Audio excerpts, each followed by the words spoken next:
morning viewers, আৰু এটা নতুন ব্লগত আপোনালোকক স্বাগতম জনাইছো।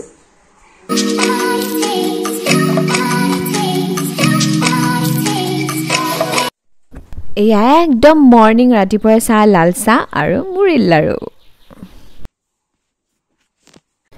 গৰম পানী খালো, গৰম পানী খাই উঠি অলপ সময় ৰৈ 10 মিনিট মান তাৰ পিছত লাল চাহ খাই দিও।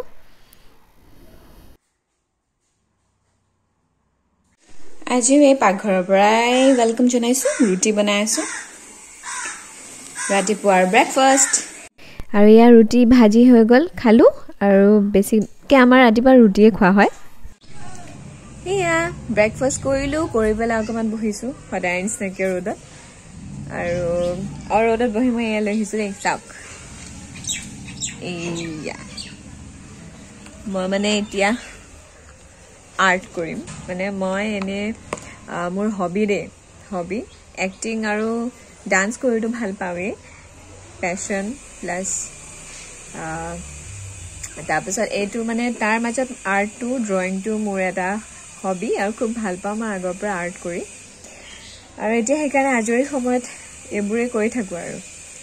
আৰু চেকআপ আছে আজি মোৰ, চেকআপ যাম গধূলিকৈ ভাত তাত খাই মেলি 3:30-4টা মানত, আফটাৰ 3:30 মাতিছে আৰু ডক্টৰে।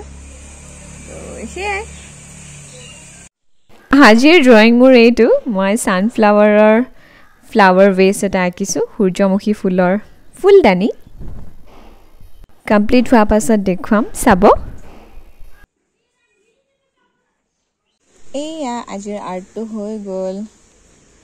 বিফৰ কালাৰিং আছিলে, এয়া আফটাৰ কালাৰিং। কেনেকুৱা হৈছে জনাব।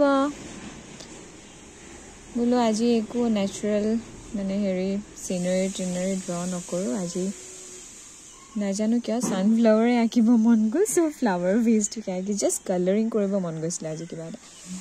চ' ফ্লাৱাৰ বেছ ছানফ্লাৱাৰ এটা বনালোঁ।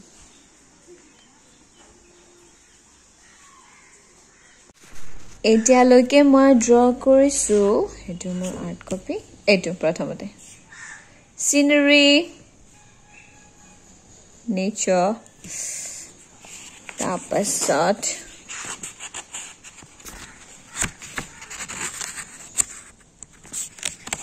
নেক্সট এইটো ৰাজহাঁহ এটা, সোৱান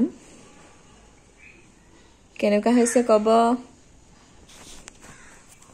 তাৰপিছত আজিৰটোতো দেখিলেই, ফ্লাৱাৰ বেছ ছানফ্লাৱাৰ। আকৌ নেক্সট কৰিম, দেখুৱাই যাম আপোনালোকক। ভাত তাত খালোঁ, ভাত তাত খাই এতিয়া মেডিচিনছ খালোঁ।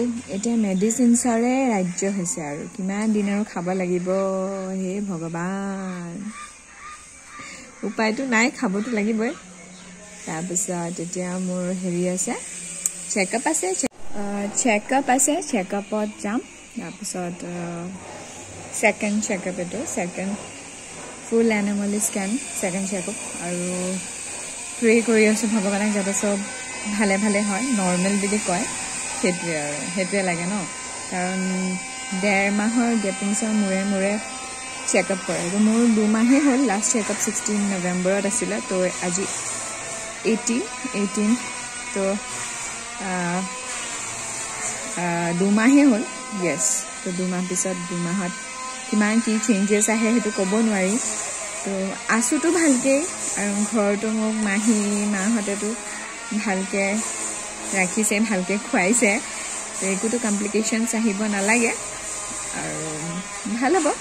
বি পজিটিভ, থিংক পজিটিভ, সদায় পজিটিভ ভাবি থাকিব লাগে, পজিটিভ মাইণ্ডত থাকিব লাগে, মনটো ভাল লাগি থাকে। এয়া গৈ আছোঁ চেকআপলৈ। আমাৰ এইফালে ঘৰৰ ফালে আহিলে চচুৰবাৰী অকণমান মানে বেয়া ৰাস্তা অকণ পায়, সেইখিনি ধুনীয়াকৈ লাহে লাহে চলাই গৈ আছে ভাইটিয়ে, গৈ আছোঁ। আহি পালোহি, এয়া আজি আল্ট্ৰাচাউণ্ড বাহিৰত ৰৈ আছোঁ। হৈ গ'ল ফাইনেলি চেকআপ, আৰু মই যে কৈছিলোঁ জনাম বুলি, তো এভৰিথিং ইজ নৰ্মেল বুলি কৈছে, ভাল লাগিছে।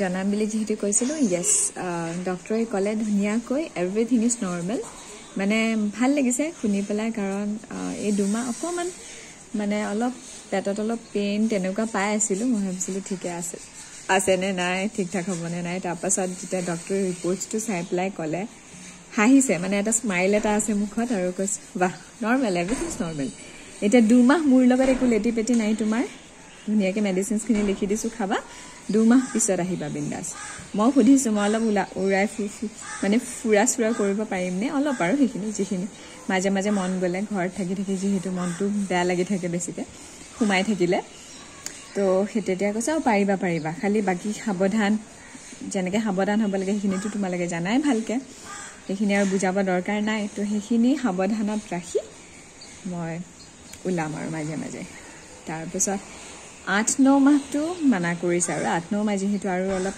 ক্ৰিটিকেল কণ্ডিশ্যনছ হৈ যায় প্ৰথম ট্ৰিমিষ্টাৰৰ নিচিনাকৈ প্ৰথম 3 মাহ যেনেকৈ আমি কনচিয়াছকৈ থাকিব লাগে এতিয়া মই যিহেতু ছেকেণ্ড ট্ৰিমিষ্টাৰ তো এতিয়া মই অকণমান বিন্দাছ এইখিনি হানিমুন পিৰিয়ড বুলি কয় প্ৰেগনেঞ্চিৰ তো এতিয়া মই ভালকৈ থাকিব পাৰোঁ সেই বুলি সেইটো নহয় যে আপোনালোকে পেটক কষ্ট দি পেলাই আপুনি নাচি বাগি তেনেকৈ মানে বেছি মানে জপি সেইবোৰ নহয় আৰু মানে সাৱধানত ৰাখি আপোনালোকে যিখিনি মানে চলাফুৰা কৰিবলৈ আৰু অলপ কাম চামো কৰি থাকিব লাগে বেছিকৈ পৰি থাকিলেও বেয়া সেইটোতো চবেই জানে তো সেয়াই আছিলে আজিৰ ভিডিঅ'টো যদি মোৰ ভিডিঅ'টো চাই ভাল পাইছে তেন্তে লাইক শ্বেয়াৰ আৰু যিসকল মোৰ চেনেলত নতুনকৈ আহিছে মোৰ চেনেলটো ছাবস্ক্ৰাইব কৰিবলৈ নাপাহৰিব তেনেহ'লে আকৌ এটা পুনৰ নতুন ভিডিঅ'লৈ আপোনালোকক লগ পাম বাই বাই